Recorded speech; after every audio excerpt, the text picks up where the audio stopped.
Hi and welcome to this live currency strength indicator tables video. My name is John. I'll be taking you through the charts this Friday the 16th of December. Here we have two tables in front of us. We have the trend traders table and the day traders table. These are showing the same studies but just highlighting different time frames. So the trend traders is our higher time frame, the day traders is our lower time frame. You can see here some of the currencies are highlighted in green. That shows us that there is a confluence between those two trading time frames, and that's where we'll be focusing our attention in this video. The tables auto update every 15 minutes 24/7, so wherever you are, you can get access to these tables at any point and get the latest currency strength indicator table update. So what the table's telling us today, where you can see that the New Zealand dollar has really started to fall off here off the trend trader side. It was S1 for quite a long period of time, and now we're in S3, and you can see from the day trader side of things it's still in the weak column at W3. So Kiwi weakness, still something that we're seeing in the market right now, although they're on opposing sides of the table. The day traders is showing us that in the short term, Kiwi is still definitely on the weak side of things. Now, the strongest currency at the moment is the euro. We can see it is S1 on the trend traders and the day traders table, and that is followed by the Swiss franc, which is the same on the day traders table. So euro and Swissy are the stronger currencies at the moment. On the day traders, it's followed by the US dollar, which is the opposite on the trend traders, being W3 on the trend traders. CAD still remains W1 on the trend traders, followed by the Australian dollar at W2, whereas W1 for the Australian dollar is on the day traders side of things, followed by the pound at W2, as we know, followed by Kiwi at W3. So interesting setup for the tables today, but we're going to focus on Euro, Oz and Aussie Swiss because although they both feature here on the bigger picture side of things, we're starting to see some really big moves now. So I want to focus on those two currency pairs today. We will take a little look at Euro Kiwi, as we did talk about that yesterday, and there might be an opportunity for a bit of a breakout, so we'll take a look at that as well. But I'm going to start on Euro Oz. So why am I looking at Euro Oz? Well, the strength indicator tables are telling us that we should be looking for potential long opportunities, and we can see the price has been working within this bearish channel ever since it entered it back in 2020, and we've been pretty much bouncing between these highs and lows of the channel. Now, most recently, price has actually traded through the channel high here, which is suggesting that we could then go and see a move up to the 1.62 handle, which is something that we'll be looking for if price can trade and close outside of this bearish channel range.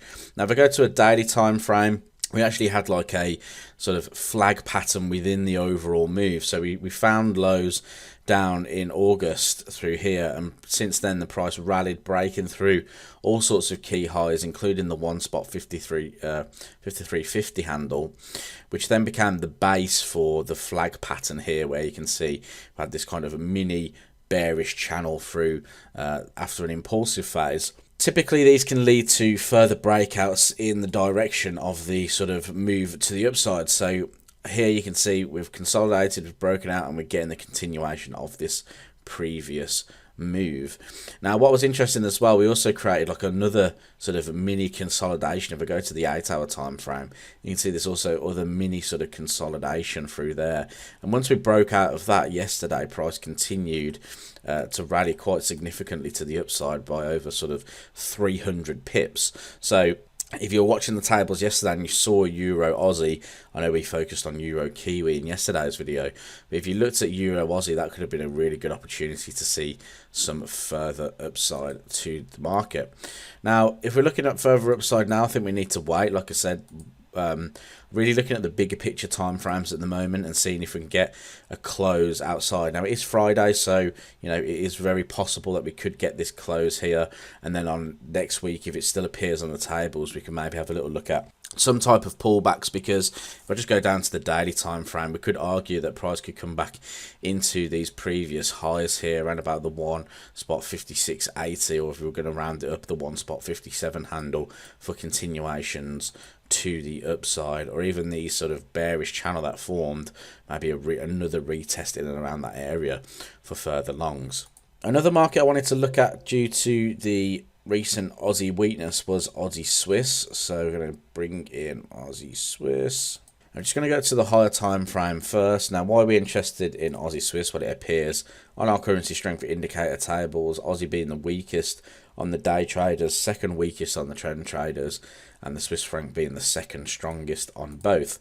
So I want to be looking to see if price will trade to the downside, and you can see here price is working within this really interesting bearish channel. So you can see here nice plays from this channel, and most recently price has actually tested the channel multiple occasions along with the 0.64 handle, and buyers have just failed to take price above that level, and now we've seen an extension to the downside here. So we could be seeing the market continue down. We've got 0.6100 to be in that level, or if price gets fairly aggressive here, we could see a move down to the 0.5925, which will be the bearish channel lows.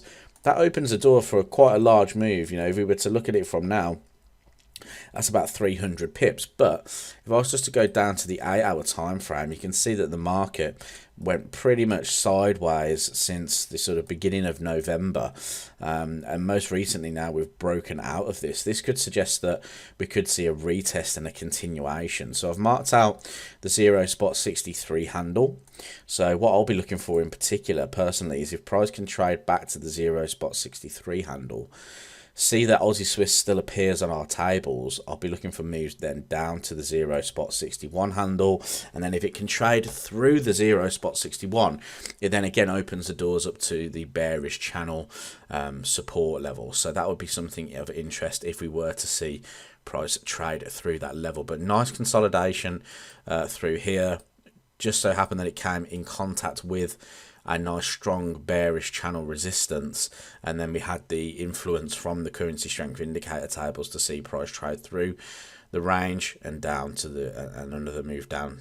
So looking for continuation moves there on Aussie Swiss. Like I said yesterday, the pair of interest was Euro Kiwi, so I'm just going to pop to Euro Kiwi because there might be something starting to form a little bit here. You can see yesterday we talked about the fact that price had found support at the 1.65 handle, and that we were going to likely see price move to the 1.6750. Well, we didn't quite expect the sort of huge move to come in terms of that 167.50 to be hit in the day. We expected the 166.55 to be tested, but then price traded through that and went even higher. So because it's such a big move yesterday, I am expecting a little bit of sort of consolidation today, or even a bit of downside today. But you can see that I've marked in on the hourly time frame a bit of a sort of pattern going on. So price has started to find a bit of a base down towards the 1.67 handle, and then we've got these sort of lower highs coming into play. So really speaking, what I'm looking for is price to reject the 1.67 handle, trade through these highs here, and give the opportunity for a bit of a breakout move to the upside, which could lead to price going all the way up to the 1.7025 handle, the 1.7025. That's a major level on the daily time frame. So still looking at Euro Kiwi, just waiting for a bit of a setup to happen here, but I thought I'd just let you know about that one.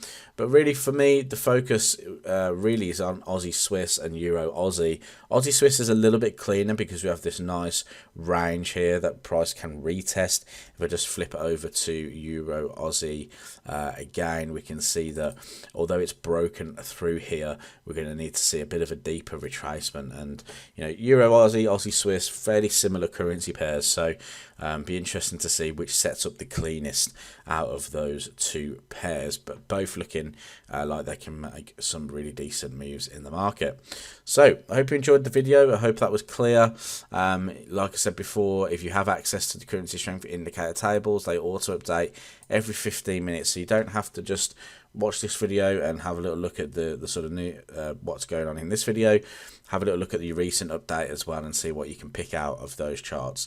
Thanks for watching this video, and I look forward to speaking to you in the next one.